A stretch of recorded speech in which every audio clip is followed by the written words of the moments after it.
When did a random nobody absolutely blow your frickin' mind? I went to my local racquetball court looking for a pickup game when I was in my early 20s.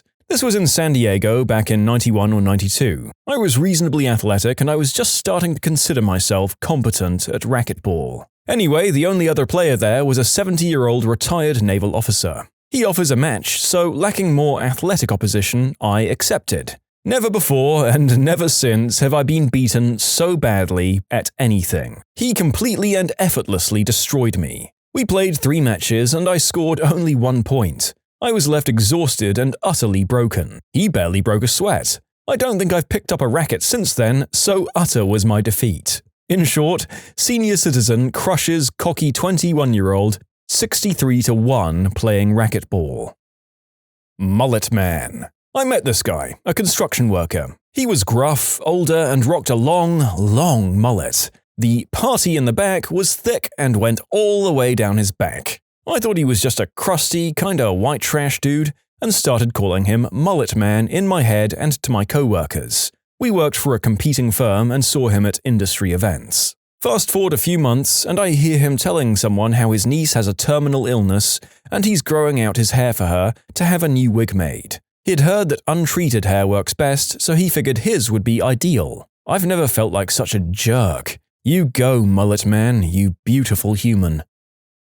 I worked at an electronics retailer 2 years ago. One day, a middle-aged farmer, and I mean farmer, complete with overalls, boots, and a straight-billed cap, came into the store looking for a cell phone. I immediately sold him the simplest, easiest phone we carried, going into great detail on every feature, including the camera, sending text messages, and every imaginable part of the phone's hardware and software. The next day, the same guy comes in, and I immediately think he's having phone trouble and resign myself to an hour of explanation. He asks for an external hard drive because he wants to move his custom kernel of Linux to his new computer. I can't remember the exact details, I was totally floored by his request. He then spots my textbook on international political economy. My boss was very forgiving of me studying in slow times, and the farmer asks me 15 minutes of in-depth questions on one of the main contemporary theorists in the field, Karl Polanyi, beyond even what myself and my classmates had asked. The class was graduate level. Needless to say, I was berating myself for ever stereotyping this seemingly backwards farmer from the 60s. You've got a lot of time to sit and think about stuff when you're watching corn grow. Nice overreaching lesson on the majority of these stories. Do not judge a book by its cover. A truly ancient saying that you think most of us would have had the sense to accept by now. Apparently not. Met a guy while going through college. He was in my major and most of my classes. He was blazed most of the time and had no fricking brains about him.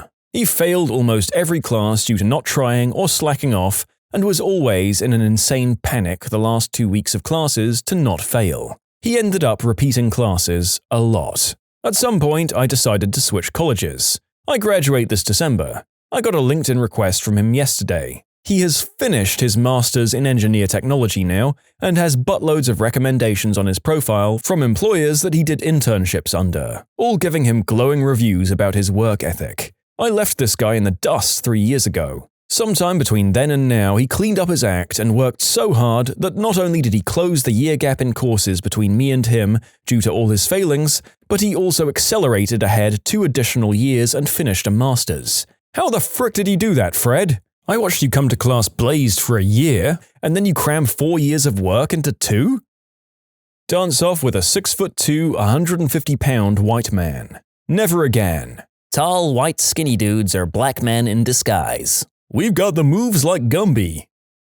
I have a friend who has dyslexia and is incredibly shy even around his close friends. We did an electronics project in high school where we had to design an electronic game or a metronome or some other crap. He chose to make a game and made this incredible device that played a happy little tune when you won and a sad tune when you lost. It sat in a well-molded and polished box and had a segment display on the front. I was in awe sitting there with my crappy little metronome that didn't even work. A group of family friends and I went paintballing for the first time, which ended up having a bunch of the kids against the parents. Being young and cocky, we thought it would be a stomp and marched confidently into the woods. What we forgot was that all of our parents were immigrants from Taiwan. Taiwan has mandatory military service. I was reminded of that fact rather harshly when I tried to ambush my dad. The paintball in my face pinned this fact to my memory forever.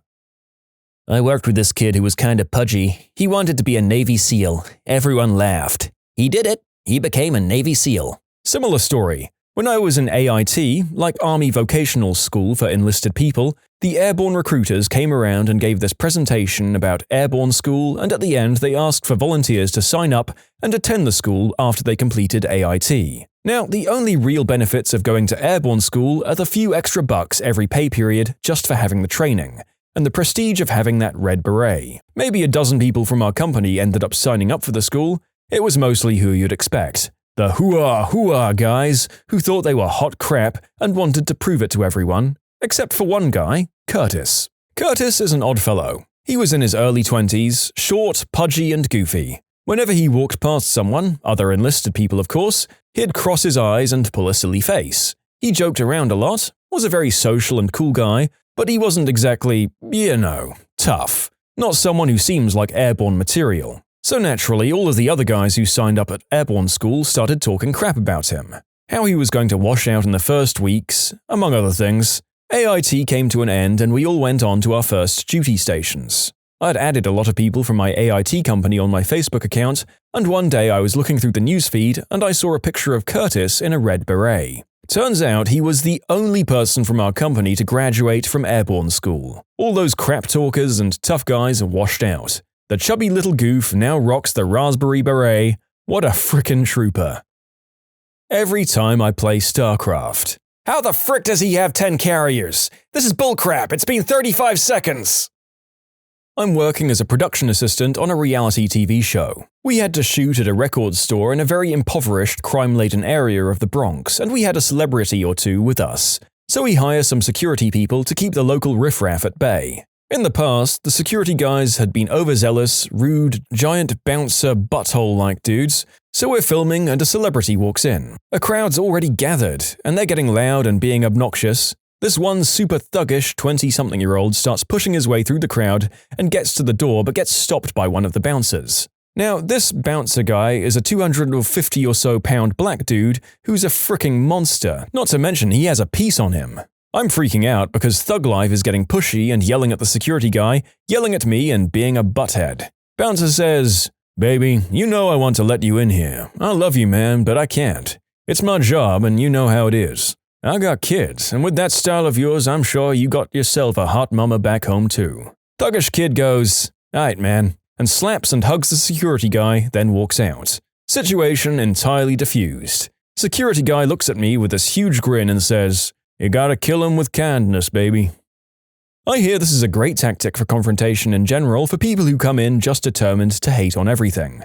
Say you're sorry you didn't like it, did my best to make it good, tell them something you like about their appearance, if applicable, and apparently the majority of the time they'll apologize, say they were having a bad day and leave. Cute when it works out, no promises that it will though. You can submit your own stories to be featured here on the channel. The story submission link is in the description below, and if you want to listen to some vibey music in the background, check out easymode, also linked below, and subscribe. I found out one of my dumber friends had the unique ability of knowing how long anything would take. Anything. She was not the brightest button, failed out of college, and made terrible financial decisions, but damn if she didn't know how long it would take to go to Walmart, get gas, and come home. 34 minutes. If you gave her a highway marker, she'd tell you down to the minute how far away you were from your house. It was incredible. I've never seen anything like it, and she was never wrong. The little woman who was my first partner in Taekwondo. I was a much taller white belt and she was a green belt. That was the first day I watched the gymnasium ceiling pass overhead in a slow, dreamy way, followed by the sound of my landing. I was roughly about 8 or 9, so me, my mom, 2 brothers and a friend all went to the cinema. We ended up getting out of the cinema at like 10. As we were walking back to the car, I kind of dropped back a little bit as I was in my own world. All I heard from behind me was a teen's voice getting my attention. Unaware of any real dangers in life, at such a tender age, and my mum a few meters up ahead from me, I turned around. Soon as I turned, one of the kids knees me in the stomach and the other one punched me in the face. The worst bit was I couldn't even shout as I was winded. A few seconds pass, and I shouted. My mum turned and saw me on the floor and started sprinting for these kids. She ran straight past me, and I can imagine she was probably thinking, "Screw him, they're going to be eating through a straw." So right in front of me, my mum grabbed one of them and started punching the 16-year-old kid in the face, throwing him around like a rag doll. The other one was shouting for her to stop, and he ran up to my mum and she did literally the same to him. But I could see blood all over this other one's jacket. She had ripped part of his ear. Security came over not so long after, and then the cops. These kids were arrested and nothing came of my mum kicking 7 shades of crap out of them. Turns out they'd been going around the Metro Centre, where the cinema was, shoplifting, pickpocketing, and being all-round urethras. Safe to say everyone in school knew the next day. I imagine it was a good bully deterrent as well. When I was going through college, I was put into a group for a group project with a guy that I'd been paired with before. He had done nothing. It was awful. We ended up picking up all of his slack last time, and I wasn't looking forward to doing that again. Well, long story short, apparently he'd had a little come-to-Jesus moment with his advisor and realized he needed to put effort into graduating. That guy frickin' carried us. 11 out of 10 stars. It was amazing. Group leader asked him to do something and he knocked it out of the frickin' park. We got a 100% on the project. Top grade in our class. My grandpa has Parkinson's, and in the last few years he's been getting really frail to the point where you can't feel anything between the skin and the bone. Anyway, taking care of him was becoming a lot for my step-grandmother, so we tried finding a good nursing home for him. At the home where he went, people treated him so badly that he had a flashback to being a prisoner of war in the Korean War. My grandma got a call that they found him 3 miles away, perfectly fine, but we all thought the guy couldn't even get out of bed on his own. My grandfather's getting close to dying now, and he certainly did a lot during his life. It was good to hear that he still had some of that in him, when he just seemed like a shell before. My father-in-law. My mother-in-law raised my husband and his brother, and my father-in-law was always kind of this quiet presence. She always said he was disinterested and didn't care about the boys. She said a lot of really awful things about him. Their divorce was messy, but I took what she said at face value. Fast forward to now. When I got laid off, my father-in-law, in his quiet way, invited us to stay at his house until I finished school, with our 2 crazy toddlers and our old cat, who doesn't always make it to the litter box. I was hesitant at first, but we didn't really have options. Turns out he's the salt-of-the-earth guy. He works and reads and builds stuff for our babies to play with, like a 6-inch tall working windmill, and he's the best grandpa any kid could ever want. Turns out he always loved the boys deeply, but struggled with depression since my mother-in-law took them and left. He's brought everyone birthday presents, school clothes, and things since they were little, even though they had no idea. I also found out that he's been paying off all of mother-in-law's bills even after the boys grew up and moved out. When I asked him why, he said, "She's the mother of my children. I don't really want to see her struggle." One of the best people I know. I hope one day we can repay him for all of his kindness.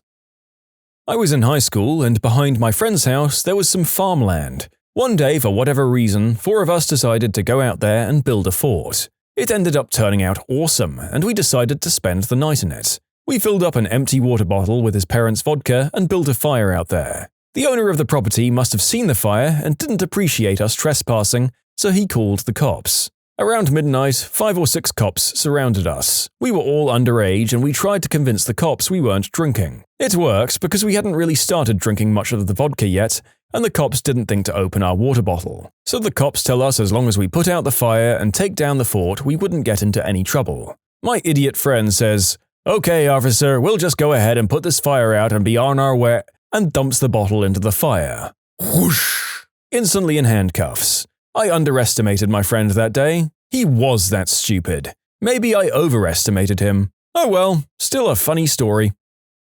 And here I was waiting for the story of how one of those rural country cops turned out to be a super sleuth who completely blew your mind by identifying the viscosity and slight color difference of vodka in the bottle. But nope, just a truly amazing level of dumb. Well done, friend.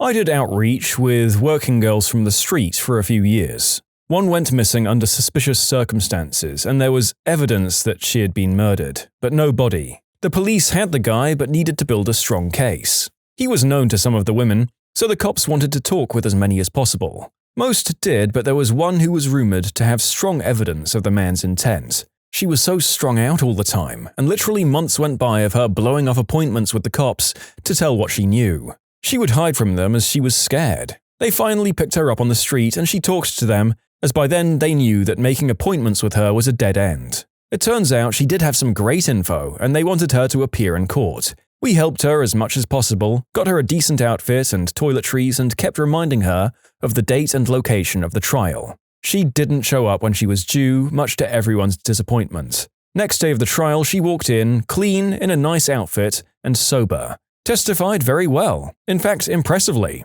She said later that she had gone on a huge bender the day before due to being nervous and knew she wouldn't come across well. He is now serving a life sentence. Really didn't think she had it in her, but she happily proved us all wrong. I underestimated my cousin. She always seemed to be the queen bee of middle school, and I resented her for it. But one day I heard that she completely ditched the in-crowd because they were making fun of some kid. I realized I'd been completely wrong about her character and that I'm extremely proud of her for this. I was arguing with a customer at work. I, like a pretentious jerk, tried to reinforce a point I was making by quoting the only line I knew from Shakespeare's Merchant of Venice. She, in a fit of anger, proceeded to give me the next 20 lines of that character's soliloquy all from memory. I got owned. Big time. My kid. So he was born with some limb differences. Missing bones, clubbed hands, 3 fingers instead of 4 because one finger had to be made into thumbs. Was looking forward to having a boy who was into sports, but I just figured that wasn't going to happen. Didn't think he could hold a baseball bat or throw a ball straight, among other things. Figured soccer or running, if anything, would be his thing. When he was 2, he was really into hockey. I figured, he's 2, it'll pass. Nope, the little guy learned how to skate in diapers, but had a hard time holding the stick. We wrote to a whole bunch of hockey glove manufacturers, and Reebok had just brought CCM, or the other way round, and they made him custom gloves. They didn't work, but it was really freaking cool they did that. The kiddo got the first pair of RBK gloves in the world. Anyway, so he turns 4 and wants to play t-ball and soccer, and gets older and tries lacrosse, all the while playing hockey. I figure he'll give up because he won't be very good at those things, but he is. He's actually decent at soccer, baseball, lacrosse, basketball and golf, you name it. Not a star, clearly, but good enough to contribute to the team. So he turns 8 and his older buddy from the neighborhood is a hockey phenom. Gets invited to be on all these AAA summer teams, so my kid wants to do that. Well, he can contribute to the team, but he's nothing like this kid. I let him try out for a new team in the area, but they don't get enough kids for his birth year. He tries again, next year, same deal. They take a couple of kids from his birth year and put them in with the older group, but not him. So the 3rd year, he makes the team and improves immensely. But this team isn't that great, being a new team and all. So he decides he's going to play in the NHL, and to do that he has to play Division 1 hockey, and to do that he wants to get a scholarship to a prep school near here, and to do that he needs to make a higher level AAA summer team. The kid has it all planned out. So I tell him, look, crazy talent like Crosby or Gretzky doesn't come along all that often, so teams still have to fill their rosters, but there's a lot of competition, and if you want to make it to that level, you have to put in the work to get there. This team he wants to make is ridiculous money, even in hockey terms. And I tell him if he wants to play summer hockey for fun, that's no problem, but if he wants to play on the expensive one, I'm going to need to see him working hard. No asking to skip practice. I'm willing to pay if he's willing to put in the work. I said nothing else. He's 11 at this time. Wouldn't you know it, the little crapbag puts in the work and makes the team. So now he's 11, and he's got scouts coming to games and invitations to play in tournaments, and the special camps are coming in. He's been schmoozing the nearest juniors coach, and one night he raced a bunch of the players on the team, who were all ages 17 to 20, and kicked 2 of their butts. One of them was 6'5" to my kid's 5'4". The coach tracked me down and told him he was saving a spot for my kid on his team. He's gotten himself TV interviews, articles in the newspaper, and spots on teams by being charming, good-looking, polite, and by being a hockey player who works hard and is coachable and puts the team's needs before his own, and sometimes over players, who are a tad better skill-wise than he is. So yeah, I totally underestimated my own kid. What an awesome story of grit and just a great attitude. And all that success and pre-planning at the age of 12? The guy's more onto his life pre-puberty than some of us are at 30. Amazing kid, he deserves all the best. Underestimated, but in a good way. There was a Super Smash Bros. Brawl tournament in 2009 at the dorms, open to all residents. It was a team tournament, so you got matched up with one person for the whole night. I got a soft-spoken guy whose first words I heard were, I thought this one had Mega Man in it. So I'm cursing several Greco-Roman gods at getting probably the biggest noob in the room. Turns out he was the best in the room and was just trolling me. took on everyone and won with a little help from me, here and there. We later played against each other in 1v1 tournaments and he beat me by a smidge, but he helped me get a $25 Best Buy gift card.